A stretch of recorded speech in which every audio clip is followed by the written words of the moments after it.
जी कैफेट, आज के लेक्चर का आगाज करते हैं। लेक्चर नंबर है हमारा 15। चैप्टर चल रहा था चैप्टर 3। इसमें कल हमने स्टडी किया था। चैप्टर 3 हमारा किससे रिलेट करता है? एविडेंस से। इसमें दो चीजें डिस्कस हुई हैं, एक सफिशिएंट एप्रोप्रिएट ऑडिट एविडेंस और दूसरा ऑडिट प्रोसीजर्स। अच्छा, एविडेंस और प्रोसीजर ये दोनों एक ही चैप्टर में क्यों है भला? क्योंकि दोनों इंटरलिंक्ड है।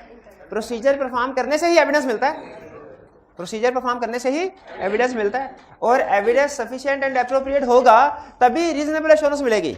अगर एविडेंस सफिशिएंट या एप्रोप्रिएट नहीं है तो रीजनेबल एश्योरेंस नहीं मिल सकती। तो कल के लेक्चर में हमने ये स्टडी किया था कि एविडेंस क्या होता है और हमने स्टडी किया था कि सफिशिएंट एंड एप्रोप्रिएट का क्या मतलब है। इसमें एग्जाम पॉइंट ऑफ व्यू से अहम क्या था? सफिशिएंसी के फैक्टर्स, वो आपको क्लियर है? एग्जाम पॉइंट ऑफ व्यू से और चीज अहम क्या थी? रिलायबिलिटी के पॉइंट्स, वो आपको क्लियर है? और एग्जाम पॉइंट ऑफ व्यू से क्या चीज अहम नहीं थी? जो वो थी रेलिवेंस। लेकिन relevance exam point of view से अहम नहीं है, लेकिन कंसेप्चुअली बहुत अहम है। आगे चल के हमने बहुत से कंसेप्ट इस रेलिवेंस के पॉइंट के ऊपर बेस कर रहे होंगे। ठीक है, इसमें 4 पॉइंट्स थे रेलिवेंस के। एक तो ये था, अगर आप इंटरनल कंट्रोल्स को चेक करना चाहते हैं, टेस्ट करना चाहते हैं, तो टेस्ट ऑफ कंट्रोल परफॉर्म करेंगे, वो रेलिवेंट होंगे। अगर आप फाइनेंशियल स्टेटमेंट्स की चेकिंग करना चाहते हैं, टेस्टिंग, सब ये तो सिंपल है ना, इसको तो साइड में कर दें। जो पहले वाले 2 पॉइंट्स थे रेलिवेंस में अहम, कंसेप्चुअली सबसे अहम, वो थे अकरेंस और कंप्लीटनेस। अकरेंस और कंप्लीटनेस। तो जरा मुझे ये बताइए कि क्या आपको क्लियर है अकरेंस और कंप्लीटनेस में क्या फर्क है? ठीक है, चलिए मैं जरा अपनी तसल्ली के लिए इसको रिवाइज करना चाहता हूं। हमारे पास बैलेंस शीट और इनकम स्टेटमेंट में बहुत से एरियाज होते हैं।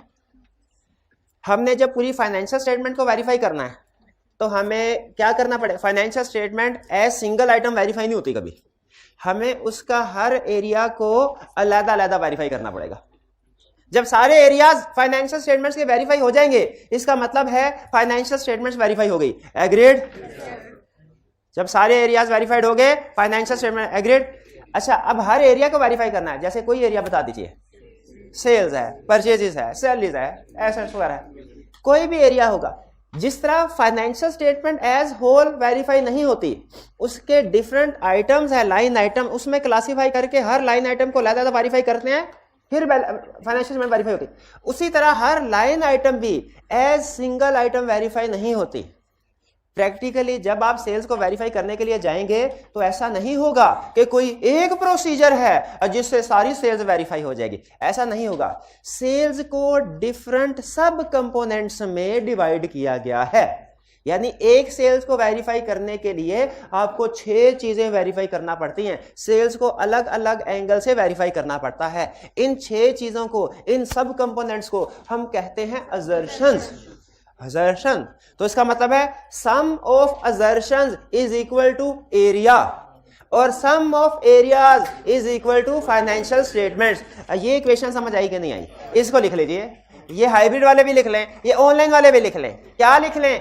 सम of assertions is equal to area और sum of area is equal to financial statement. इसका मतलब है फाइनेंशियल स्टेटमेंट को वेरीफाई करना चाहते हैं तो आपको असर्शन लेवल से स्टार्ट करना पड़ेगा। हर एरिया की 6 असर्शंस हैं, उनको वेरीफाई करना पड़ेगा। 6 असर्शन को वेरीफाई किया, एरिया वेरीफाइड। हर एरिया को वेरीफाई कर लिया, फाइनेंशियल स्टेटमेंट वेरीफाइड। क्लियर है? अच्छा, एरिया जो डिफरेंट असर्शंस को वेरीफाई करना है ना, तो उसमें डिफरेंट असर्शन, हर असर्शन किसी खास चीज को चेक कर रही होती है, हर असर्शन किसी खास चीज से रिलेट कर रही होती है। और ये असर्शंस में फर्क समझना ही कामयाबी है इस कंसेप्ट की। असर्शन में फर्क क्या है? जैसे, और यही रेलिवेंस में बता रहा है कि रेलिवेंस का कंसेप्ट क्या बता रहा है कि आपका प्रोसीजर एक असर्शन के लिए डिफरेंट होगा, दूसरी असर्शन को वेरीफाई करने जा रहे हैं तो प्रोसीजर डिफरेंट होगा। ठीक है, एक असर्शन आपको क्या करना, आपको जो प्रोसीजर परफॉर्म करना है वो असर्शन के साथ रेलिवेंट होना चाहिए। आपका रेलिवेंस में क्या सबक सिखा रहा है? रेलिवेंस में सारी बातें छोड़ दे, 4 बातें लिखी है ना, सारी बातें छोड़ दे, सिर्फ एक बात समझ ले, रेलिवेंस समझ आ जाएगा। क्या? कि आपने जो प्रोसीजर परफॉर्म करना है और जो असर्शंस हैं उनमें लॉजिकल कनेक्शन होना चाहिए। प्रोसीजर असर्शन से रेलिवेंट होना चाहिए, असर्शन प्रोसीजर से रेलिवेंट होना चाहिए। ये नहीं असर्शन को और वेरीफाई कर रहे हैं, प्रोसीजर की और परफॉर्म कर रहे हैं। इसी कंसेप्ट को उसने 2-3 एग्जांपल्स के साथ एक्सप्लेन किया हुआ है। एग्जांपल जो लिखी हुई है याद करना लाजमी नहीं है, समझना लाजमी है। जैसे एक एसेट्स के केस में, टेंजिबल एसेट्स के केस में एक असर्शन है एग्जिस्टेंस, एक है राइट्स एंड ऑब्लिगेशन। एग्जिस्टेंस का मतलब क्या है कि जो एसेट्स बैलेंस शीट में लिखे हुए हैं फिजिकली भी एग्जिस्ट होने चाहिए। राइट्स एंड ऑब्लिगेशन का मतलब क्या है, जो भी बैलेंस शीट में एसेट लायबिलिटी आ रही है क्लाइंट की होनी चाहिए, या क्लाइंट का राइट होना चाहिए लीगल, या क्लाइंट की लीगल ऑब्लिगेशन होनी चाहिए जो भी बैलेंस शीट में आइटम आ रही है। क्या हमें एसेट्स में एग्जिस्टेंस को चेक करना चाहिए कि राइट्स एंड ऑब्लिगेशन को? शाबाश, दोनों को। लेकिन दोनों के लिए प्रोसीजर डिफरेंट होंगे। अब आपने जो असर्शन है, जो मकसद है, आपका प्रोसीजर रेलिवेंस होनी चाहिए दोनों में। यही अहम कंसेप्ट है। जैसे अगर मैं एग्जिस्टेंस चेक करना चाहता हूं तो मैं क्या करूं? डॉक्यूमेंट चेक करूं? नहीं, फिजिकली चेक करूं। अगर मैं राइट्स एंड ऑब्लिगेशन चेक करना चाहता हूं, फिजिकली चेक करूं क्या? डॉक्यूमेंट चेक करूं। इसी तरह सेल्स है, कोई भी इनकम या एक्सपेंस है। सेल्स तो हम समझने के लिए एग्जांपल, कोई भी इनकम या एक्सपेंस, फॉर एग्जांपल से ना वो अंडरस्टेट होना चाहिए ना ओवरस्टेट। अच्छा, अंडरस्टेट और ओवरस्टेट ये जनरल टर्म्स हैं, जनरल टर्म्स है। हमारे ऑडिट में हम अंडरस्टेटमेंट के लिए वर्ड यूज करते हैं कंप्लीटनेस, कि there should be no understatement is equal to there should be completeness. There should be no understatement is equal to there should be completeness. ये लिख लें तो बेहतर है। There should be no understatement is equal to there should be completeness, और there should be no overstatement is equal to there should be occurrence, यानी transaction वाकई occur हुए हो। ठीक है। अब मुझे बताइए, सेल्स को वेरीफाई कर रहे हैं, आपके सीनियर ने कहा सेल्स को वेरीफाई करो, आपने कहा सर हमने अपने ऑडिट में पढ़ा था रिस्क असेसमेंट करनी है, उसके बाद प्रोसीजर परफॉर्म करने हैं। नो डाउट सेल्स की 6 असर्शन है, हम 6 की 6 असर्शन को वेरीफाई करेंगे, मैं करूंगा। लेकिन मुझे यह बताइए सारी की सारी असर्शन पे एक जैसे प्रोसीजर परफॉर्म करूं, या जिस असर्शन पे रिस्क ज्यादा है, जहां पे रिस्क वहां पे ज्यादा प्रोसीजर, जहां पे कम रिस्क वहां पे कम प्रोसीजर ज्यादा। अच्छा, मुझे अब सोच के बताइए। अब मैं ना बेसिक कंसेप्ट को टेक्निकल में कन्वर्ट करने जा रहा हूं। आपके सीनियर, टेक्निकल लैंग्वेज यूज करूंगा, आपके सीनियर ने कहा भाई सुनो, सेल्स में ये रिस्क नहीं होता कि क्लाइंट ने सेल कम रिकॉर्ड की होगी, सेल्स में ये रिस्क होता है क्लाइंट ने सेल ज्यादा रिकॉर्ड की होगी। क्लाइंट ने सेल्स में रिस्क है ओवर स्टेटमेंट का। तो आप कौन सी असर्शन चेक करो? ओवर स्टेटमेंट का रिस्क है कौन सी है? यानी चेक करो there should be no over statement, यानी चेक करो देयर शुड बी अकरेंस। यानी अकरेंस का मतलब जो ट्रांजैक्शंस रिकॉर्ड हुई हैं जेन्युइन है, जो ट्रांजैक्शन रिकॉर्ड हुई हैं एक्चुअली अकर हुई हैं, जो ट्रांजैक्शंस रिकॉर्ड हुई हैं एक्चुअली अकर हुई हैं। भाई फर्क समझ आ रहा है? जो ट्रांजैक्शन रिकॉर्ड हुई हैं एक्चुअली अकर हुई है। अच्छा, ये कैसे पता चलेगा एक्चुअली अकर हुई है कि नहीं? सपोर्टिंग डॉक्यूमेंट से। यानी अगर हम देखना चाहते हैं कि जो भी ट्रांजैक्शंस रिकॉर्ड हुई हैं वो एक्चुअली अकर हुई, क्योंकि देखिए अगर ओवर स्टेटमेंट है तो इसका मतलब है सेल्स में ट्रांजैक्शन ज्यादा होंगे, गुड डिस्पैच नोट कम होंगे, गुड डिस्पैच नोट कम। तो हमने सैंपल कहां से उठाना है? सैंपल कहां से? टी काउंट से।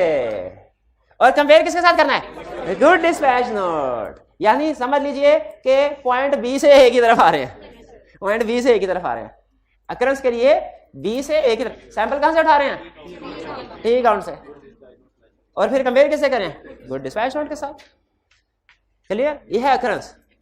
इसका मतलब मुझे ये बताइए, अगर कोई क्लाइंट ने फेक ट्रांजैक्शन रिकॉर्ड की है, अगर कोई ऐसी सेल रिकॉर्ड की है जिसके गुड डिस्पैच नोट ही नहीं है, हवाई सेल है, वो आइडेंटिफाई हो जाएगी कि नहीं? बिल्कुल हो जाएगी। क्या ये रेलिवेंट प्रोसीजर है? अब मुझे बताइए, क्या अकरेंस ऑफ सेल्स को वेरीफाई करने के लिए ये रेलिवेंट प्रोसीजर है कि सैंपल उठाया, चाहे select a sample from sales account and compare with GDN? क्या रेलिवेंट प्रोसीजर है? असर्शन या मकसद क्या है? Occurrence of sales. असर्शन या मकसद क्या है? Occurrence of sales. क्या रेलिवेंट प्रोसीजर क्या है? Select a sample from sales, compare with good dispatch note. Relevant है, हमने कर लिया, सीनियर खुश हुआ। फिर सीनियर ने कहा सीनियर जब खुश होता है ना हमारे काम से तो वो हमें और काम दे देता है। उसने कहा परचेजेस को भी वेरीफाई करो। हमने कहा सर परचेजेस में तो 6 असर्शंस हैं, 6 की 6 वेरीफाई करेंगे, लेकिन हमें सीखा है हमने कि हर जगह पे एक जैसे प्रोसीजर परफॉर्म नहीं करने।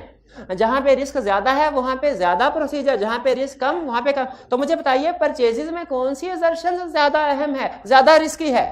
तो क्लाइंट, तो सीनियर ने कहा भाई सुनो, सेल्स में रिस्क था कि क्लाइंट ने ओवरस्टेट ना किया हो, परचेजेस में रिस्क अंडरस्टेट ना किया हो, क्योंकि सेल्स ओवरस्टेट करने से प्रॉफिट बढ़ता है, परचेजेस अंडरस्टेट करने से प्रॉफिट। परचेजेस में रिस्क है अंडर। अच्छा आप मुझे बताइए, अंडरस्टेटमेंट तो जनरल कॉमन लैंग्वेज का वर्ड है ना, ऑडिट की लैंग्वेज में there should be no understatement is equal to, आ गया शाबाश, ये मुझे खुशी हुई। No understatement is equal to completeness, no understatement is equal to, लिख लो लिख, नो अंडरस्टेटमेंट कंप्लीटनेस। तो इसका मतलब है सेल्स में हमारे लिए जो रिस्क, ज्यादा रिस्की दर्शन थी वो थी अक्रंस, और परचेजेस में ज्यादा रिस्की दर्शन कंप्लीटनेस। शाबाश, फर्क समझ आ रहा है? अच्छा अब मुझे बताइए, अब ये जो हाइब्रिड क्लास में स्टूडेंट बैठे हैं इनको जरा माइक दीजिए, ये मुझे बताएंगे भाई सोच के, जल्दी नहीं है मुझे, सोच के मुझे बताइए कि कंप्लीटनेस ऑफ परचेजेस के लिए रेलिवेंट प्रोसीजर क्या होगा? कंप्लीटनेस ऑफ परचेजेस के लिए रेलिवेंट प्रोसीजर क्या होगा? कोई स्टूडेंट बता दे, कोई स्टूडेंट बता दे। शाबाश, हिम्मत की भाई ने, शाबाश जी। देखें किसको कंपेयर करेंगे? पर टी, उन्होंने कहा टी काउंट में से सैंपल सेलेक्ट करके गुड सी नोट के साथ कंपेयर। ये प्रोसीजर तो अक्रंस ऑफ परचेजेस के लिए रेलिवेंट, यही स्टैंडर्ड ने सिखाया था कि आपका प्रोसीजर और असर्शन रेलिवेंट होनी चाहिए। अगर रेलिवेंट नहीं होंगे ना तो आप 10,000 प्रोसीजर पे फॉर्म कर लें, उनका कोई फायदा नहीं है। सफिशिएंट तो होंगे आपके प्रोसीजर बहुत, लेकिन रेलिवेंट नहीं है तो कोई। मुझे बताइए अगर इसमें तो जो ऑलरेडी उसने ट्रांजैक्शन रिकॉर्ड कर दी हुई है वही आप चेक कर रहे हैं, अगर आप परचेजेस अकाउंट में से सैंपल उठा रहे भाई, हमने, हमारा मकसद है वो ट्रांजैक्शन ढूंढना, इसको बंद कर दीजिए, हमारा मकसद है वो ट्रांजैक्शंस ढूंढना जो कि रिकॉर्ड नहीं हुई। तो अगर आप रिकॉर्डेड अमाउंट्स में से सैंपल उठाएंगे टी अकाउंट में से, तो उसमें तो ऑलरेडी वो हैं जो रिकॉर्ड हो चुके हैं। तो इसमें रेलिवेंट प्रोसीजर क्या है? Select a sample from GRN good see note and compare with T account, purchases account. जो GRN की ट्रांजैक्शन परचेजेस में रिकॉर्ड हो चुकी है इसका मतलब वो ठीक है, और जो रिकॉर्ड नहीं हुई वो हमारी मिस स्टेटमेंट है, वो हमारी मिस स्टेटमेंट। भाई ये समझ आया? असर्शन के लिए अब एग्री करते हैं, असर्शन के लिहाज से प्रोसीजर चेंज हो जाता है। पॉइंट ए से GRN से रिकॉर्डेड अमाउंट बी की तरफ जाएं, वो कोई और प्रोसीजर है, वो असर्शन भी कोई और वेरीफाई करता है, और पॉइंट बी से ए की तरफ आए वो कोई और प्रोसीजर है, असर्शन भी कोई और वेरीफाई करता है। क्लियर हुआ? आखिरी, अच्छा अगर आपने इसका सही जवाब दे दिया ना तो फिर अगले कंसेप्ट की तरफ चलूंगा, वरना फिर इसका मतलब है, अच्छा ना बताया फिर भी अगले कंसेप्ट की तरफ ही चलूंगा, लेकिन इसका मतलब ये होगा कि आपको समझ कुछ नहीं आया, मैं बस आगे भागम भाग कर रहा हूं। लेकिन अगर आपने सही जवाब दे दिया इसका मतलब है आपको समझ आ रहा है और हम समझ के चल रहे हैं। मेरे सीनियर ने मुझे कहा भाई परचेजिंग में भी तुमने अच्छा काम किया है, अब सेल में भी, अब इन्वेंट्री में आ जाओ। ये है आपके पास बैलेंस शीट में क्लाइंट ने 50 लाख की इन्वेंट्री शो करवाई है, ये इसकी लिस्ट है 50 लाख की इन्वेंट, ये है लिस्ट कि कौन कौन सी आइटम्स हैं और उसकी क्वांटिटी कितनी है, ठीक है, इन्वेंट्री लिस्ट। और नीचे गोदाम में सारी इन्वेंट्री पड़ी हुई है, गोदाम में सारी इन्वेंट्री पड़ी हुई है। आपने गोदाम में से, प्रोसीजर मैं बता रहा हूं, दर्शन आप बताएंगे, आपने गोदाम में जाके जो वहां पे इन्वेंट्री आइटम मौजूद हैं उनको सेलेक्ट करना है और देखना है लिस्ट में वो आइटम आ रही है कि नहीं आ रही। कहीं ऐसा तो नहीं कि फिजिकली मौजूद है लेकिन लिस्ट में वो शामिल नहीं है। चेक करो कि जितनी भी इन्वेंट्री गोदाम में पड़ी हुई है सारी की सारी लिस्ट में आ रही है। कितने स्टूडेंट्स का ख्याल है अकरेंस, कितनों का ख्याल है कंप्लीटनेस? ये है कंप्लीटनेस। कि हम देख रहे हैं रिकॉर्डेड, देखिए रिकॉर्डेड अमाउंट कौन सी है, चेक सोचे आप, रिकॉर्डेड अमाउंट कौन सी है, जो बैलेंस शीट में अमाउंट आ रही है, जो हमारे पास इन्वेंटरी शीट बनी हुई है वो। तो हम अगर फिजिकली आइटम्स उठा के देख रहे हैं कि वो लिस्ट में मौजूद है कि नहीं, तो हम चेक कर रहे हैं लिस्ट कंप्लीट है कि नहीं है, लिस्ट कंप्लीट है कि नहीं। अगर वहां पे मौजूद नहीं हुई, अगर वहां पे फिजिकली मौजूद है लेकिन लिस्ट में एंट्री नहीं हुई, इसका मतलब क्या है कि हमारी लिस्ट कंप्लीट नहीं है, कंप्लीट एसेट्स लिस्ट में शामिल नहीं है। शाबाश, मेजॉरिटी ऑफ स्टूडेंट्स ने ठीक जवाब दे दिया। भाई ये समझ आया आपका अकरेंस और कंप्लीटनेस का। चलिए अच्छा, और कोई क्वेश्चन पूछना चाहते हो तो पूछना जी।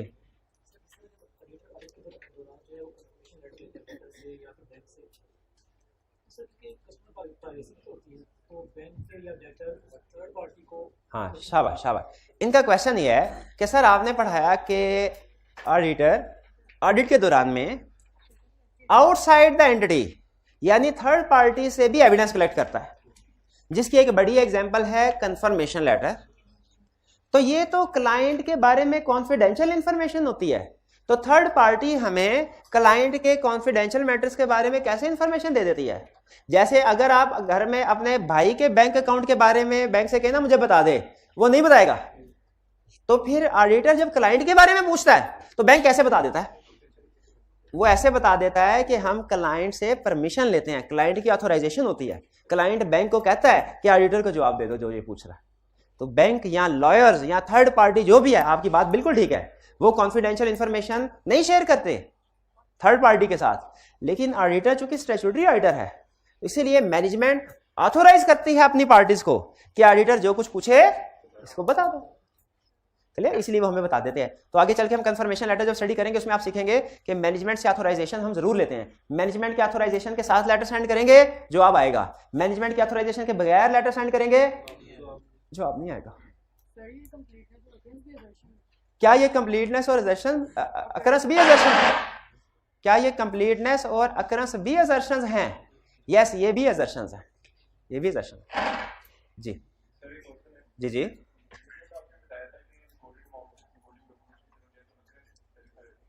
रिकॉर्डेड अमाउंट से स्पोर्टिंग डॉक्यूमेंट्स की तरफ जाएं, यानी टी अकाउंट से सैंपल उठा के स्पोर्टिंग रिकॉर्ड डॉक्यूमेंट्स की तरफ जाएं तो अकरेंस की असर्शन वेरीफाई होती है। बिल्कुल ऐसा ही है।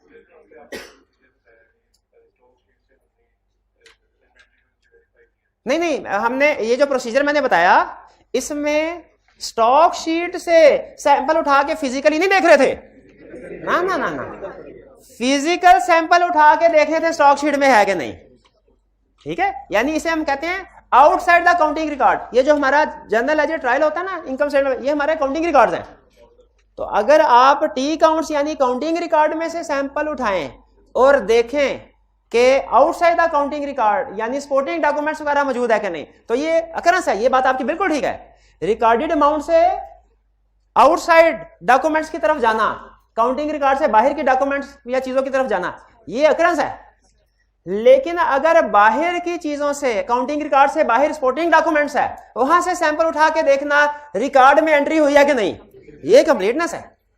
ठीक है, आप जब कभी असर्शन में फर्क सीखे ना, कंप्लीटनेस की असर्शन पहले सीखें। ये समझना आसान है। इसका मतलब यह है कि सारी ट्रांजैक्शंस रिकॉर्ड हो गई कि नहीं हो गई, और अकरेंस का मतलब क्या है कि जो रिकॉर्ड हुई है वो एक्चुअली अगर हुई है कि नहीं। ठीक है जी जी। और क्या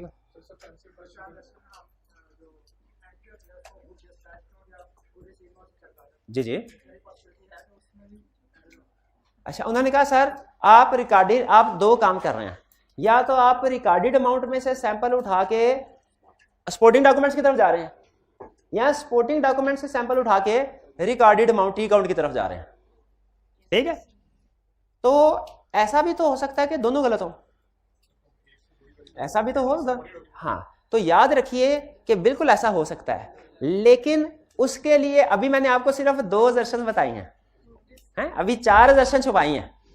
तो अगर दोनों गलत है ना तो उनके लिए और भी असर्शंस हैं, वहां से फिर ये दोनों भी वेरीफाई हो जाते हैं। तो अभी मैं सिर्फ आपको एक एंगल से चीजें सिखा रहा हूं। ठीक है, बाकी आपकी बात बिल्कुल, दोनों भी गलत हो सकते हैं। तो दोनों अगर गलत हैं, या फर्ज कीजिए दोनों जगह पे ही कोई ट्रांजैक्शन रिकॉर्ड नहीं हुई, ना उसका गुड डिस्पैच नोट बना, ना उसके सेल में एंट्री हुई, वो कैसे ढूंढेंगे? उसके लिए दूसरी असर्शन है जो हम सीखेंगे ऐसा। ठीक है, और क्या सर? और कोई क्वेश्चन नहीं? चलिए आज के फिर लेक्चर की तरफ। अच्छा, चैप्टर 2 में ना इस स्टूडेंट ने बताया कि एक दो चीजें रह गई हैं। एक तो वो जो टेबल था रीजनेबल एश्योरेंस वाला, उसमें नॉन एश्योरेंस सर्विसेज वाला एरिया रह गया था, ठीक है वो। और दूसरा, इसके क्वेश्चंस डिस्कस नहीं हुए, ऐसे ही है। अच्छा, क्वेश्चन हमारी कोशिश होगी आइंदा के जैसे जैसे लर्निंग ऑब्जेक्टिव कंप्लीट हो साथ साथ डिस्कस होते रहें। लेकिन सम टाइम ऐसा होता है कि कंसेप्ट जब कंटिन्यूएशन में चल रहे होते हैं ना, तो हम ब्रेक नहीं लगाते, फिर हम कहते हैं स्टूडेंट को समझ आ रही है तो एक दफा समझा दें, फिर बाद में क्वेश्चन इकट्ठे डिस्कस कर लेंगे।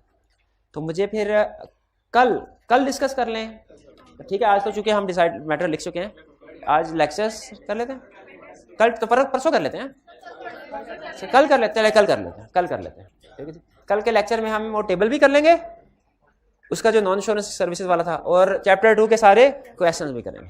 लेकिन याद रखें, क्वेश्चंस आप पहले खुद से ट्राई जरूर करें। ऐसे इक्का दुक्का क्वेश्चन में आपको प्रॉब्लम आएगी, सारे क्वेश्चन में प्रॉब्लम नहीं आएगी जी। अच्छा, आज हम चलते हैं नेक्स्ट लर्निंग ऑब्जेक्टिव। आज लर्निंग ऑब्जेक्टिव 1 वाले कर लें, कल वाले चले कर लेते हैं, ऐसे ही कर लेते हैं प्रोजेक्ट के बगैर। Question 1, briefly describe how an auditor evaluates the sufficiency of audit evidence. 4 marks के साथ क्या बताना है? कौन से फैक्टर? सफिशिएंसी के, ठीक है सब, ये पॉइंट है। अच्छा, ये उसने कहा ब्रीफली डिस्क्राइब करें सफिशिएंसी। ये तो सिर्फ हेडिंग लिखी है, क्या इसको डिस्क्राइब भी कर सकते हैं? कैसे? असेस्ड रिस्क को कैसे डिस्क्राइब करेंगे? If there is high risk of material misstatement, more evidence will be sufficient. If items are material and complex, more evidence will be sufficient. बस एक लाइन लिख दें, दूसरी चीज लिखने की जरूरत नहीं। If material and complex, then high evidence, more evidence. If immaterial and simple, then low evidence. ये दोनों बातें लिखने की जरूरत नहीं है, सिर्फ एक एंगल से ही लिख दे तो काफी है। Auditor's knowledge and experience of business. If it is initial audit, then more evidence will be sufficient. बस, और आगे आपको पता होना चाहिए, if it is recurring audit, less evidence will be sufficient. Quality of evidence, if evidence is of a good quality, less evidence will be sufficient. Or strength of internal control, if internal control is strong, less evidence will be sufficient. आगे week वाली बात लिखने की जरूरत तो नहीं है भाई, क्लियर? ये क्वेश्चन 1 समझ आ गया जी। अगर एक साल हमने ऑडिट किया, फिर अगले साल किसी और ने किया, फिर इनिशियल ऑडिट की डेफिनेशन यह है कि पिछला साल देख रहे हैं हमने, पिछले साल के साथ पिछले साल का ऑडिट क्या हमने किया, तो फिर ये इनिशियल ऑडिट है। और पिछले साल का ऑडिट क्या अगर हमने किया है तो ये रिकरिंग ऑडिट है। पिछले साल का ऑडिट नहीं किया तो इनिशियल ऑडिट है, और पिछले साल का ऑडिट किया है तो रिकरिंग ऑडिट है। आपको पता है इनिशियल ऑडिट में रिस्क हमारा प्रैक्टिकली ज्यादा होता है, क्यों? क्योंकि हमारे पास अंडरस्टैंडिंग लिमिटेड होती है क्लाइंट की। हाँ जी। अब आपसे पूछता हूं, एक टीचर है, सिर्फ समझाने के लिए, एक टीचर है जो पहली दफा सब्जेक्ट पढ़ा रहा है, और एक टीचर वो है जो दूसरी दफा पढ़ा रहा है। किस में रिस्क ज्यादा है? पहली दफा वाले में। पहले तो सिलेबस समझते ही कौन सी चीजें शामिल है, इसमें 6 महीने गुजर जाता है, तो रिस्क ज्यादा है ना, लिमिटेड अंडरस्टैंडिंग है, गलतियां करता है तो इंसान सीखता है ना। अच्छा, पहुंच गए हैं आप, मेरे ज़हन में यही चल रहा था। सेकंड क्वेश्चन की तरफ आते हैं। State any 2 factors which the auditor should consider to ensure reliability of audit evidence. 2 factors. अच्छा, स्टेट कह रहे, स्टेट का मतलब क्या है? एक्सप्लेनेशन नहीं चाहिए मेरे को, मुझे सिर्फ हेडिंग दे दो। तो रिलायबिलिटी ऑफ एविडेंस के क्या ऊपर बता दे, ठीक है। एग्जाम्पल लिखने की मेरे ख्याल में जरूरत नहीं है, लिखना चाहे तो लिख सकते हैं, लिखना चाहे तो लिख सकते हैं। मेरे ख्याल में एग्जाम्पल लिखिए ना रिलायबिलिटी के फैक्टर के साथ, लिख सकते हैं। तो आप कौन से फैक्टर्स लिखेंगे? कौन से फैक्टर्स? कंट्रोल स्ट्रॉन्ग, डॉक्यूमेंटेड होना चाहिए, डॉक्यूमेंटेड मोर reliable then, documentary evidence more reliable then original evidence. अच्छा, दो मिक्स का, ठीक है। तो ये ध्यान रखिएगा, documentary evidence more reliable than oral है, और direct evidence more reliable than indirect है, external more reliable than internal. बिल्कुल। क्वेश्चन 2 भी क्लियर हो गया। इसमें सबसे अहम लफ्ज क्या था भला? रिलायबिलिटी का। ऊपर वाले क्वेश्चन में सबसे अहम लफ्ज क्या था भला? सफिशिएंसी का। 3. Discuss the factors that influence writer's judgment as to what constitutes sufficient appropriate audit evidence. अच्छा, ये अगर आप देखें ना ऊपर वाले दोनों क्वेश्चन और तीसरा क्वेश्चन, तो इससे आपको एग्जामिनर का स्टाइल समझ में आ जाएगा कि वो कैसे पलटी मार चुके हैं आप। आज से 10-12 साल पहले वो कैसे क्वेश्चन पूछता था, अब कैसे क्वेश्चन। 10-12 साल पहले उससे एक बड़ा क्वेश्चन 7 नंबर के साथ पूछ लिया, 8 नंबर के साथ, 10 नंबर के साथ पूछ लिया। ठीक है, तो पहले होता यह था कि ज्यादा मार्क्स का क्वेश्चन होता था, एग्जाम में कम टॉपिक्स टेस्ट हुआ करते थे क्योंकि मार्क्स ज्यादा होते थे ना। अगर 7 नंबर का ये, इसका मतलब है टोटल 13 क्वेश्चन होंगे, टोटल 2008-9 में या उससे पहले टोटल 13 क्वेश्चन इसके आसपास होंगे। अब वो 2-2, 3-3, 4-4 नंबर के साथ क्वेश्चन पूछ रहा है, यानी अब इसका मतलब है कि तकरीबन 20, 25, 30 क्वेश्चन होते हैं आजकल के पेपर में। अब वो क्या करता है, वो उसे पता है कि जिसने एक टॉपिक याद किया वो सारी चीजें याद करता है। तो अब ICAP की सोच ये है, बजाय ये कि मैं पूरा टॉपिक टेस्ट करूं, उस टॉपिक में जो सबसे मुश्किल चीज है वो 2 या 3 नंबर के साथ टेस्ट कर लेता हूं। अगर जिस बच्चे को वो आती हुई, इसका मतलब अंडरस्टूड है, बाकी का टॉपिक भी आता है, बाकी पूछने की क्या जरूरत है। देखें उसका स्टाइल। अब आप देखेंगे उसके जो मार्क्स, रिप्रोडक्शन के क्वेश्चन 2 काम कर रहा है, वो 2 काम कर रहा है। अगर आप जब हमारे जमाने में पेपर ऑडिट का होता था उसका आज के साथ कंपेयर करें, आपको 2 बड़े डिफरेंस नजर आएंगे। पहला, केस स्टडीज के ऊपर फोकस उसका ज्यादा हो गया। पहले केस स्टडी पेपर में 2 या 3 हुआ करते थे, अब वो case studies 8-10 case studies test कर लेता है। और दूसरा, रिप्रोडक्शन के क्वेश्चन पहले बड़े बड़े होते थे, अब रिप्रोडक्शन के क्वेश्चन वो 2-2, 3-3, 4-4, 2-2, 3-3, 4-4 नंबर के साथ पूछता है। तो ये फर्क ज़हन में आगे चल के भी आप देखेंगे कि जो लेटेस्ट क्वेश्चन है ना वो कम मार्क्स के साथ हैं, और जो पुराने वाले क्वेश्चन हैं ज्यादा मार्क्स के साथ है। लेकिन बहरहाल प्रैक्टिस करके मैं भी कभी, हमारी किस्मत अच्छी हो, ज्यादा मार्क्स के साथ भी क्वेश्चन पूछ ले कभी। तो फैक्टर है what sufficient appropriate audit evidence. मुझे बताइए, रेलेवेंस के पॉइंट लिखने के, रिलायबिलिटी के, सफिशिएंसी के या एप्रोप्रिएटनेस के, दोनों के। ठीक है, लेकिन 7 नंबर के साथ ये सारा थोड़ा ज्यादा है, तो इसको थोड़ा थोड़ा आपने ना कम करना है। अच्छा, कम करने का तरीका क्या होता है, सुने। कम कर, जब मटेरियल कम कर, ये एक जनरल रूल बता रहा हूं आपको, वैसे तो सारे सीए में काम आएगा, लेकिन खास तौर पे ऑडिट में जब मार्क्स कम हो, मटेरियल ज्यादा हो, तो आपने उसे कैसे एडजस्ट करना है। 2 तरीके हैं, एक में आप फेल होंगे, एक में पास होंगे। ये है पूरा कंसेप्ट। ये नजर आ रहा है, ये हाइब्रिड वाले भाई नजर आ रहा है आपको, नजर आ रहा है तो हाथ उठाइए जरा। ये है पूरा कंसेप्ट। ये है 10 नंबर का। ICAP ने इस कंसेप्ट को पूछा 5 नंबर के साथ, 5 नंबर के साथ। जैसे ये है, फर्ज कीजिए ब्लैक इधर गया, ये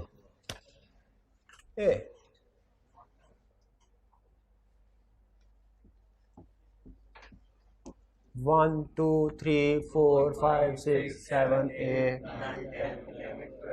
नहीं बस 9, 10 नंबर का ICAP ने पूछ लिया।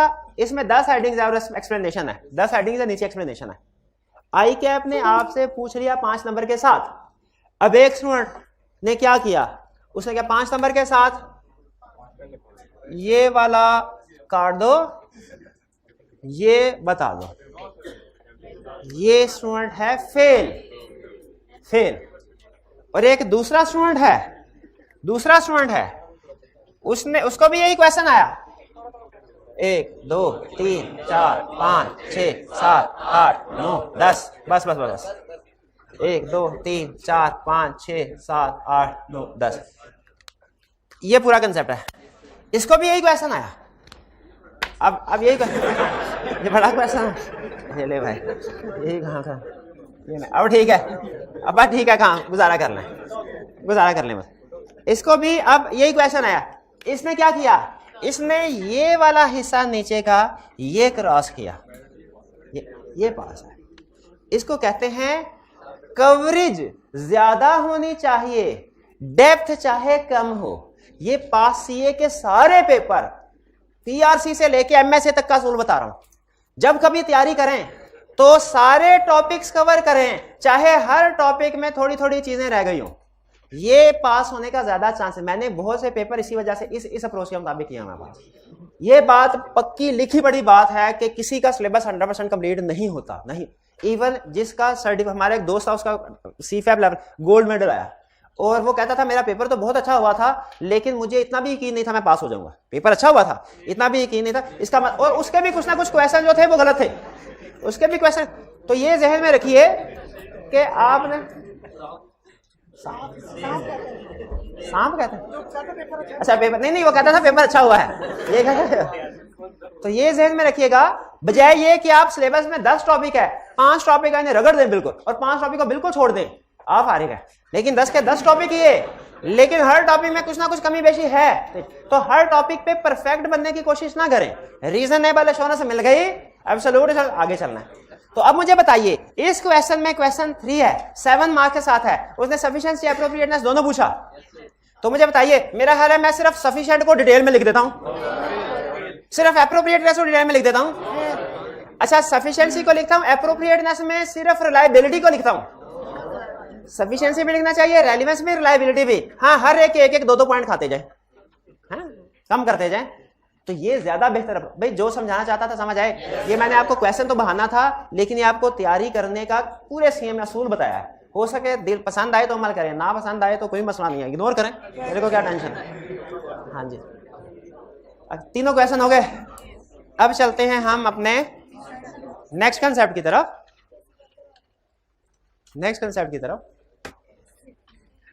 एसी बंद करवा दे, चलने दे।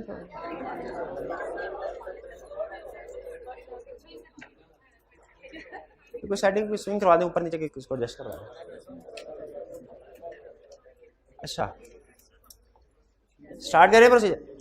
अच्छा, ये है सिंपल, लेकिन मैं चाहता हूं आप इसमें ये टॉपिक मैं ना आपको करवाऊं, आप करें। मैं एग्जाम्पल चाहिए मुझे, क्योंकि आपको पता है कि एग्जाम ऑडिट के पेपर में पास होने के लिए सबसे अहम चीज आपकी जजमेंट। और जजमेंट किस चीज पे? आपको कोई भी सिचुएशन दे दी जाए, आप एज ऑडिटर बता सकें कि इसको आप वेरीफाई कैसे करेंगे, तो कैसे करें? कोई ना कोई प्रोसीजर परफॉर्म करके करेंगे। वो प्रोसीजर कितनी तरह के हो सकते हैं, वो अब हम आपके साथ डिस्कस कर रहे हैं। ऑडिटर के जो टोटल प्रोसीजर्स होते हैं ना, वो होते हैं 7। देखें, हर टेक्नीशियन जो होता है ना, हर प्रोफेशन का, उसके कुछ ना कुछ उसके अपने आलात औजार होते हैं जिससे वो काम करता है। डॉक्टर है, उसके पास भी कुछ सुइयां कैंचियां वगैरह होती हैं, जो भी चीजें हैं जिससे वो सर्जरी करता है। हाँ, वो भी। इसी तरह कोई भी उसके एज ऑडिटर हमारे पास भी हमारे टूल्स हैं, वो है 7 प्रोसीजर। छोटे से छोटा क्लाइंट हो या बड़े से बड़ा क्लाइंट हो, हम यही 7 प्रोसीजर परफॉर्म करते हैं। सेल्स का एरिया हो या परचेज का, डेटर्स का हो कि क्रेडिटर्स का, रिपेयर का हो कि इक्विटी का, हम यही 7 प्रोसीजर परफॉर्म करते हैं।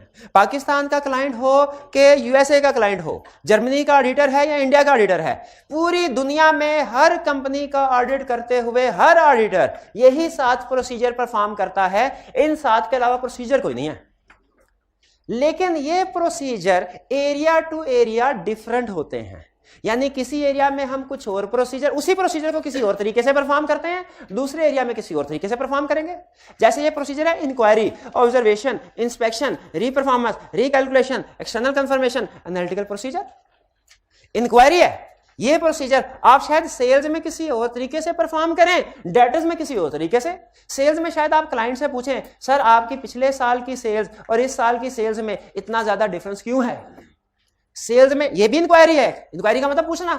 लेकिन इन्वेंट्री में शायद आप ये इंक्वायरी करें, सर आपकी कोई ऐसी इन्वेंट्री तो नहीं है जो काफी अरसे से बिकी ही नहीं है, ऑब्सोलीट है, ये भी इंक्वायरी।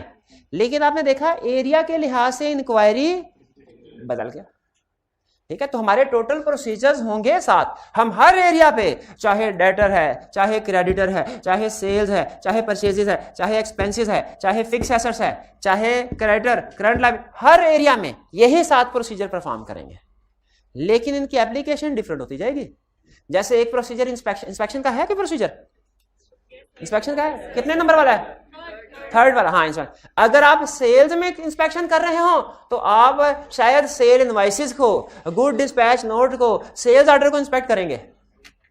लेकिन अगर परचेजेस में इंस्पेक्शन कर रहे हुए तो फिर आप परचेज इनवॉइसेस को, गुड रिसीट नोट को, परचेज ऑर्डर को इंस्पेक्ट कर रहे होंगे।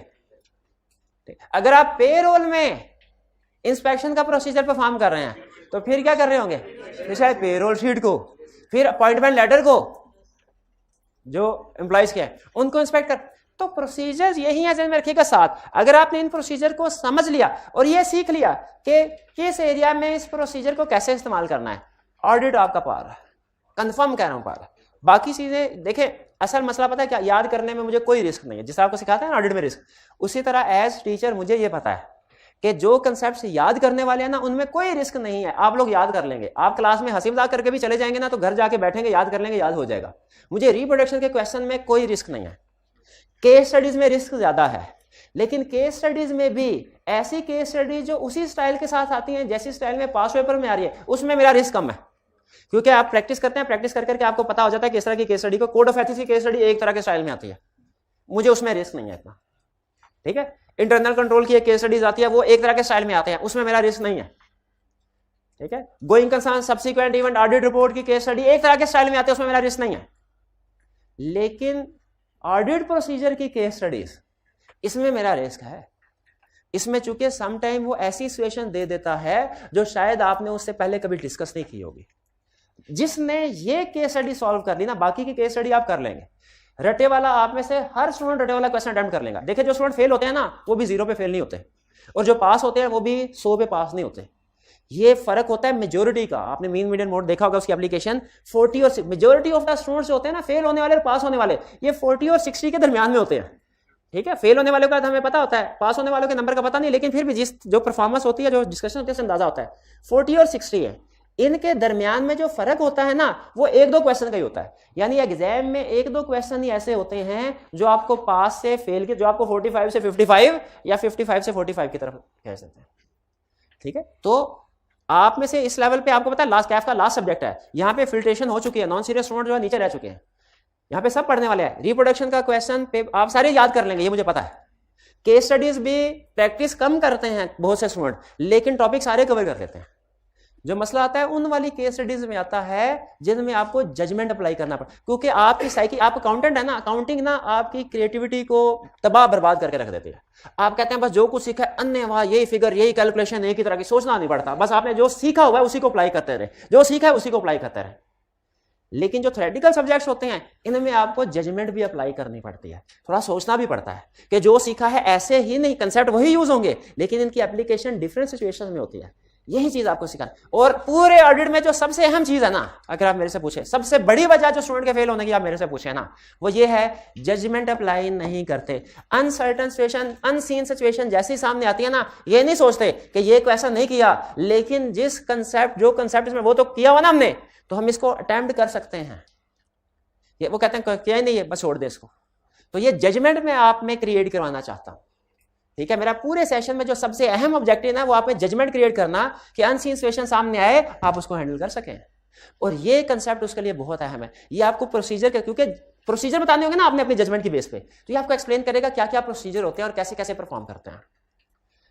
टोटल ऑडिटर के कितने प्रोसीजर है? 7। Inquiry, observation, inspection, reperformance, recalculation, external confirmation, ठीक है। इंक्वायरी का मतलब, अच्छा अब आपने ना प्रोसीजर बताते हुए शर्माना नहीं है, चाहे प्रोसीजर जैसा मर्जी होगा बोगा हो, आपने बताना जरूर है। जिसका जितना ज्यादा बोंगा प्रोसीजर होगा मैं उसको उतनी ज्यादा शाबाश दूंगा कि भाई हिम्मत किया आपने। इंक्वायरी का मतलब क्या है? Seeking information, information. अच्छा अब यहाँ पे ये ध्यान में रखिए, इसको 10 मिनट में भी फुड़काया जा सकता है। मैं उस्ताद हूं, मुझे उस्ताद के पास बड़ी उस्तादियां होती हैं। 10 मिनट मैं नहीं फुड़का रहा, क्योंकि मैंने इसकी हेल्प से आगे एक बहुत बड़ा चैप्टर है उसको अभी कवर करवा रहा हूँ, समझे। और जजमेंट क्रिएट करने के लिए ये बेहतरीन मौका है। इसका अगर मैंने आपको रटा लगवा दिया ना, जजमेंट नहीं क्रिएट हो सकेगी। तो हो सकता है ये आज के लेक्चर में कंप्लीट ना हो, कोई मसला नहीं है, ठीक है। हमें अंडरस्टैंडिंग जजमेंट को। इंक्वायरी, इंक्वायरी का मतलब क्या? सीकिंग इंफॉर्मेशन, इंफॉर्मेशन हासिल करना। इंफॉर्मेशन कौन हासिल करता है? ऑडिटर। कहां से?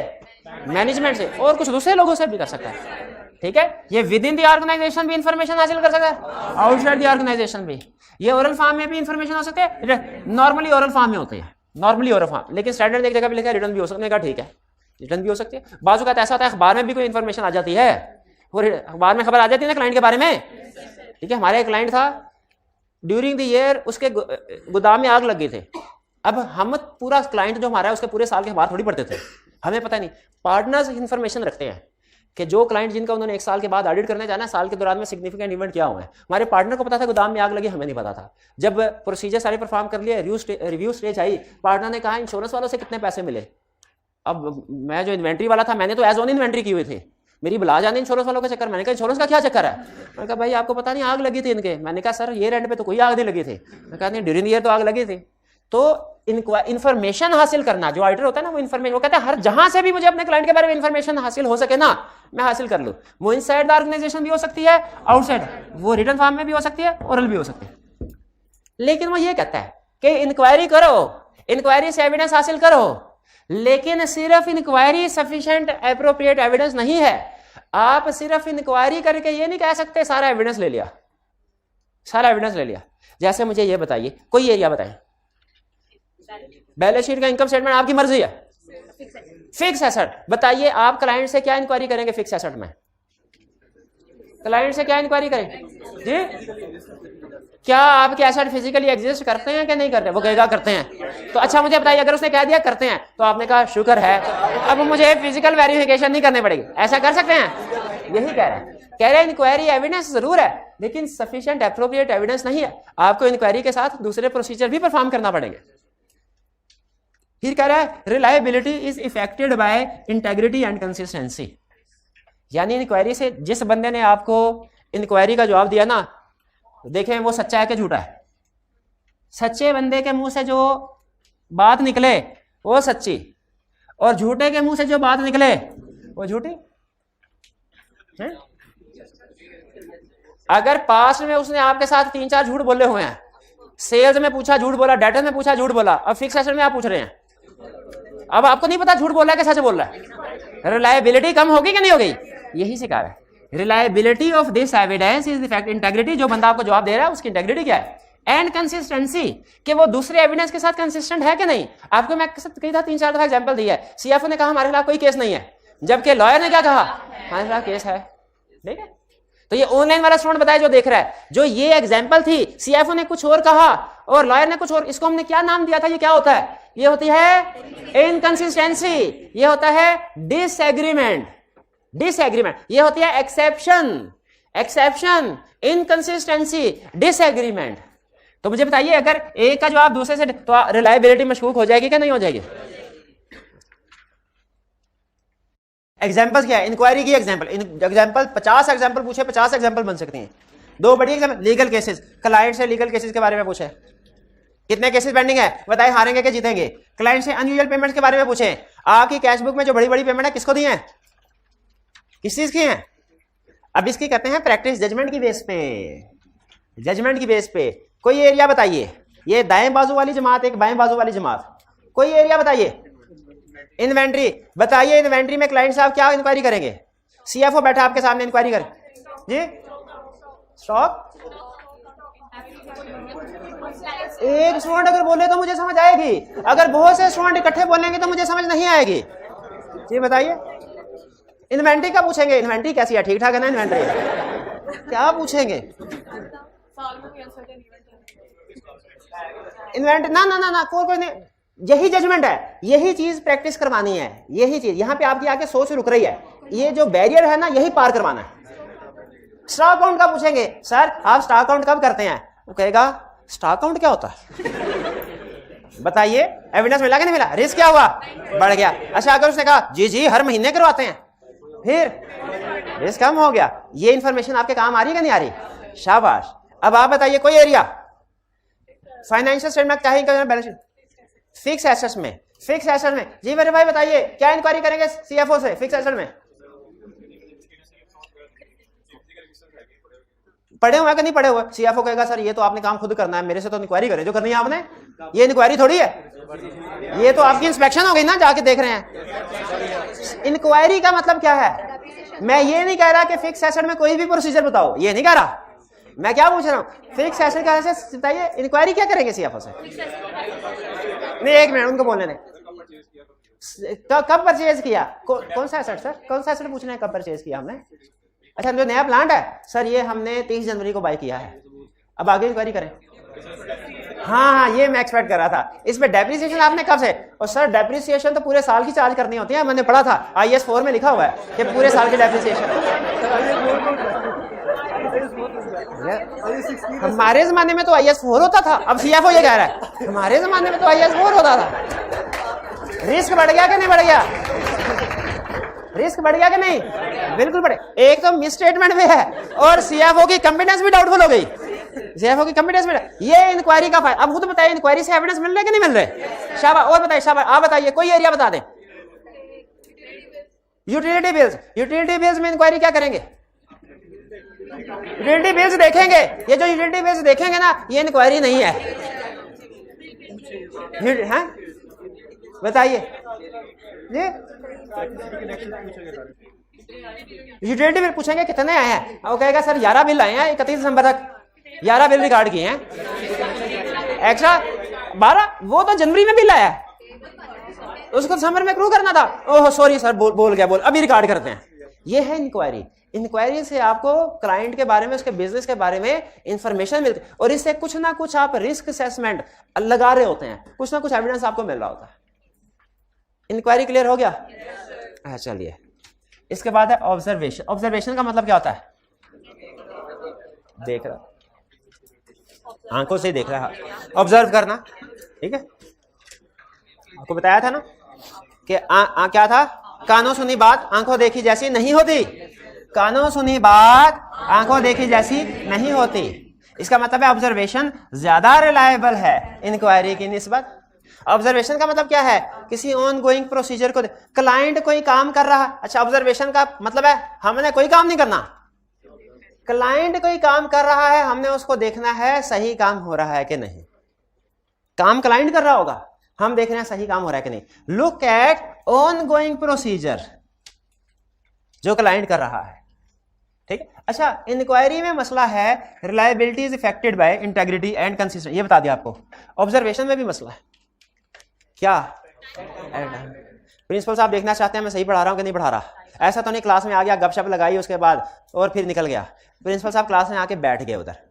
अच्छा, मुझसे नहीं पूछ रहे कि सिलेबस सही हो चल रहा है ना, टेस्ट वगैरह करवा रहे हैं आप, ये मुझसे नहीं पूछ रहे, बल्कि क्या किया, क्लास में खुद आके बैठ गए। ये क्या है? हमारी क्लास चल रही है और वो देख रहे हैं हमारी क्लास कैसी चल रही है। बताइए, ये ऑब्जर्वेशन उनको कोई एविडेंस प्रोवाइड करेगी हमारी क्लास के बारे में? यस, ये है ऑब्जर्वेशन।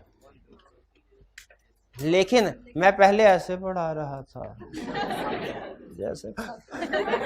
ये reliability at time of observation के लिए लिमिटेड है। जैसे जब आप देख रहे होंगे उस वक्त के बारे में तो आपको पता चल रहा है प्रोसेस कैसा चल रहा है, उससे पहले कैसे पता चल रहा है प्रोसेस कैसे चलता रहा, आपको पता नहीं है। मुझे खुद बताइए, जब मुझे पता चलेगा प्रिंसिपल साहब क्लास में आ गए हैं और मुझे देख रहे हैं, मैं अलर्ट हो जाऊंगा कि नहीं?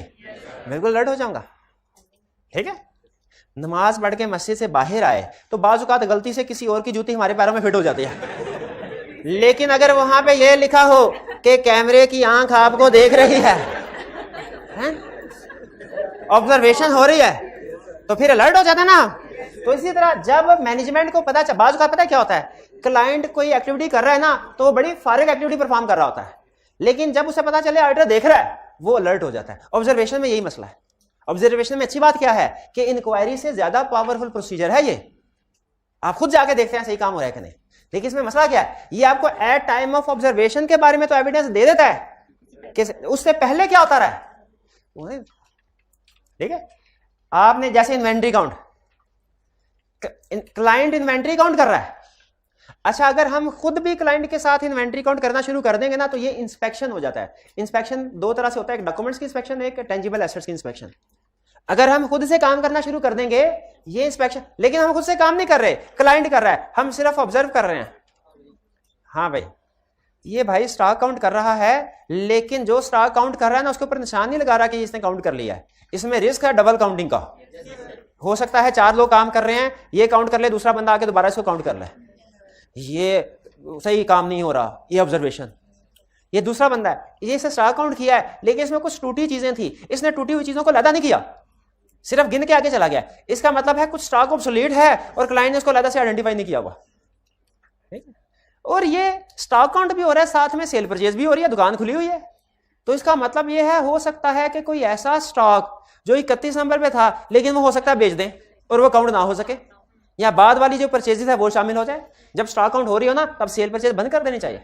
मुझे बताइए, ऑब्जर्वेशन में जब मैं ये चीजें देख रहा हूँ, मुझे इन्वेंट्री के बारे में ज्यादा से ज्यादा इंफॉर्मेशन आ रही होगी कि नहीं आ रही होगी? बिल्कुल, ये है इन्वेंट्री ऑब्जर्वेशन। ऑब्जर्वेशन से हमें इंक्वायरी से ज्यादा एविडेंस मिलता है। ऑब्जर्वेशन एक हम करते हैं कैश काउंट में, सॉरी इन्वेंट्री काउंट में, फिर कैश रिसीविंग में, कि कैश रिसीविंग पे सेग्रीगेशन ऑफ ड्यूटीज है कि नहीं है। ये सेग्रीगेशन ऑफ ड्यूटी सुना सुना नाम लग रहा है। सेपरेशन ऑफ ड्यूटी, एक ट्रांजैक्शन को सब डिवाइड कर देना एक से ज्यादा हिस्सों में। अच्छा मुझे ये बताइए, पहला केस जो कैश रिसीव कर रहा है वही रिकॉर्ड कर रहा है, सेग्रीगेटेड ड्यूटीज है कि नहीं है? नहीं है, रिस्क ज्यादा है। और अगर रिसीव करने वाला, कैश रिसीव करने वाला बंदा अलग है, रिकॉर्ड करने वाला अलग, सेग्रीगेशन ऑफ ड्यूटीज है।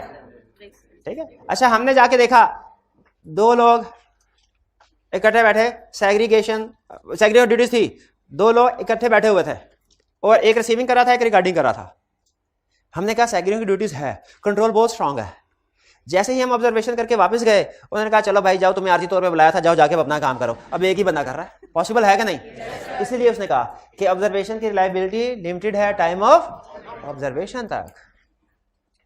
ठीक है। कैश रिसीविंग ऑब्जर्व किसको? क्लाइंट इन्वेंट्री काउंट कर रहा है, हम उसको ऑब्जर्व कर सकते हैं। कैश रिसीविंग को ऑब्जर्वेशन ज्यादातर कंट्रोल जो क्लाइंट परफॉर्म कर रहा होता है ना, उनको ऑब्जर्व करते हैं हम। ऑब्जर्वेशन ज्यादातर टेस्ट ऑफ कंट्रोल के तौर पे परफॉर्म होता है, जिसमें हम देखते हैं कि क्लाइंट कंट्रोल सही परफॉर्म कर रहा है कि नहीं कर रहा। स्टॉक काउंट करना कंट्रोल था कि नहीं था? हम देखें सही परफॉर्म कर रहा है कि नहीं कर रहा। कैश रिसीविंग पे सेग्रीगेशन ड्यूटीज होना कंट्रोल था कि नहीं था? हम ऑब्जर्व करके चेक कर रहे हैं टेस्ट ऑफ कंट्रोल कि सही कर रहा है कि नहीं। वेजेस जब एम्प्लॉइज को सैलरी पे हो रही होती है, कुछ को तो अकाउंट्स में चली जाती है ना, उनके बैंक अकाउंट्स में, कुछ को हम फिजिकली डिस्ट्रीब्यूट करते हैं। फिजिकली कोई भी बंदा आके कहे कि मेरा नाम है मिस्टर असलम, हम कहेंगे ये लो असलम की तनख्वाह। वो आके कहेगा मेरा नाम है बशीर, ये लो बशीर की तनख्वाह। मेरा नाम है चीमा, ये लो चीमा की तनख्वाह। ऐसे करेंगे कि पेमेंट करने से पहले कंफर्म करना चाहिए ऑथेंटिक पर्सन रिसीव कर रहा है कि नहीं, आइडेंटिटी कंफर्म करनी चाहिए। क्या ये अच्छा कंट्रोल है? आइडेंटिटी कंफर्म कैसे होती है? कोई ना कोई एम्प्लॉय कार्ड होता है। अच्छा हम जाके जिस दिन पे रोल डिस्ट्रीब्यूट हो रही थी, हम उस डिस्ट्रीब्यूशन डिपार्टमेंट में जाके बैठकर हम देख रहे हैं क्या देख रहे हैं भला, कि पेमेंट करने से पहले सैलरी की वो आइडेंटिटी चेक कर रहा है कि नहीं कर रहा। ये ऑब्जर्वेशन है। अगर कर रहा है तो उसका मतलब है कंट्रोल स्ट्रांग, अगर नहीं कर रहा तो तो इंक्वायरी का मतलब क्या? पूछना। ऑब्जर्वेशन का मतलब क्या? देखना। ज्यादा बेहतर क्या दोनों में? ऑब्जर्वेशन। लेकिन बहरहाल इसका भी कुछ प्लस माइनस है, इसका भी प्लस माइनस है, इसमें भी लिमिटेशन है कुछ, इसमें भी लिमिटेशन है। जी शाबाश, ये बात मैंने बाद में बतानी थी, लेकिन उन्होंने बड़े अच्छे थे। उन्होंने कहा सर आपने ये जो लिमिटेशन बता रहे हैं ना, reliability limited at time of observation, मेरे पास इसका इलाज है। मैंने कहा क्या? उन्होंने कहा sir observation at time of observation के लिए इफेक्टिव प्रोसीजर है, पिछले 11 महीने है। ये नहीं ऑब्जर्वेशन से पता चलता, लेकिन ये इंक्वायरी से पता चल सकता है। मैंने कहा बिल्कुल ठीक, इंक्वायरी से पता चल सकता है। और अगर आप थोड़ा सा 5 मिनट के बाद बताते तो आपको पता चलता कि ये प्रैक्टिकली हम इंक्वायरी से कम इंस्पेक्शन से ज्यादा चेक करते हैं कि पिछले 11 महीनों में क्या होता रहा है। अगर पिछले 11 महीनों में कैश वाउचर्स के ऊपर कलेक्शन करने वाले के अलहदा, रिकॉर्डिंग करने वाले के अलहदा साइन होते रहे हैं, इसका मतलब है सेग्रीगेशन ड्यूटीज थी। लेकिन अगर वाउचर के ऊपर एक ही बंदे के साइन है तो इसका मतलब सेग्रीगेशन ड्यूटीज। तो बिल्कुल आपकी बात ठीक है कि देखें, इसीलिए तो 7 प्रोसीजर इजाद हुए हैं, क्योंकि कोई भी प्रोसीजर परफेक्ट नहीं है, हर प्रोसीजर में कोई ना कोई कमी है, तो उस कमी को दूर करने के लिए दूसरा प्रोसीजर। ये 7 प्रोसीजर ना हिस्ट्री में बड़ी रिसर्च के बाद ये सामने आए हैं प्रोसीजर, और ये वो प्रोसीजर है जो आपको हर सिचुएशन में हेल्प कर देते हैं, हर सिचुएशन में काम आ जाते हैं। दुनिया में कोई 8वां प्रोसीजर नहीं है, और दुनिया में कोई ऐसी ऑडिट की सिचुएशन नहीं है, ऐसा केस नहीं है जो इन 7 प्रोसीजर से हल ना होता हो। हल इंक्वायरी क्लियर हो गया, ऑब्जर्वेशन क्लियर हो गया। चलिए इंस्पेक्शन से ऑनवर्ड हम चलते हैं कल, लेकिन फिलहाल एक चीज ध्यान में रख लें, इंस्पेक्शन 2 चीजों की होती है, एक डॉक्यूमेंट्स की और एक टेंजिबल एसेट्स की। टेंजिबल पता है किसको कहते हैं? जैसे गुडविल, गुडविल इनटेंजिबल है, जैसे एसी, जैसे फर्नीचर। तो इंस्पेक्शन किसकी होती है? डॉक्यूमेंट्स की भी, टेंजिबल एसेट्स की भी। इससे ऑनवर्ड हम आगे इंशाल्लाह कल चलेंगे। आज का लेक्चर यहाँ पे खत्म करते हैं हम।